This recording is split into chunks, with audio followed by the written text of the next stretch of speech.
Hey again, everyone. We're up to spanning trees and in particular minimum spanning trees. All right, quick bit of revision. Spanning trees are simply using networks. You've got vertices, you've got edges, and you want to join up all of the vertices with edges without creating cycles or loops. Minimum spanning trees, on the other hand, are used to find the shortest distance using those edges and getting to all the vertices, but without making any cycles or circuits.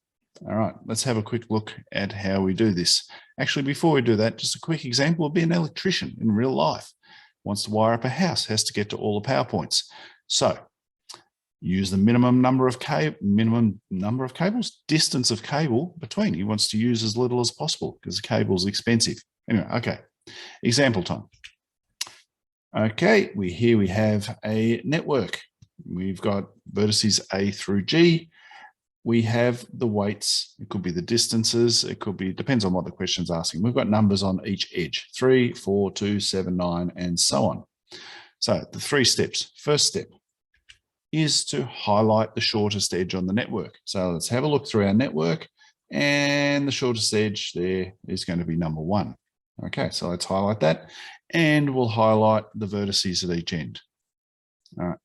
Second step, from any of the connected vertices, there, we've only got 2 of them, highlight the next shortest edge that does not create a cycle.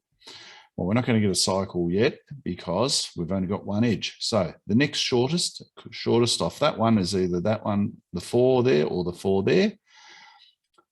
Off this vertex, obviously the shortest one, we've got a 6, the 5, and the 2. So the obvious one is going to be the 2. So let's highlight that and the vertex at the end. All right, now we've got 3 vertices we need to check. Step 3, repeat step 2 until all the vertices are connected. Simple. All right, so let's have a look. 5, 6 off there, 4 there, 4 there, 7 off there. No, there's a 2. Let's highlight that 2. That's the next shortest, and that goes down to B. And if you remember, 3, well, there's 3 is the next one. We had the 4s and the 5s and 6s, so 3 is obviously it. Highlight the 3 and highlight the A. Okay, so now we're at A. So we've got a 4 there, that's short, and we've got a 4 there. And let's highlight this 4, see what happens. That's in red. Why did that come up red? Oh, hang on. Does not create a cycle. This one, this red one, has gone from A. We've already got C highlighted. We're not gaining anything by doing that. And we have created a cycle in there, haven't we? So we don't want that one. What we do want is look at these 2 nodes here, F and G. They're the only 2 that we haven't got to yet.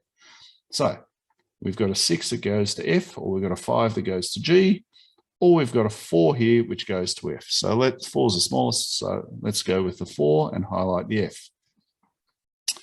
Same deal here with the 6. No point going up there because we've already got E highlighted. So the only one we have to get to is G. So we've got a choice of 6 or 5. So 5 is the one.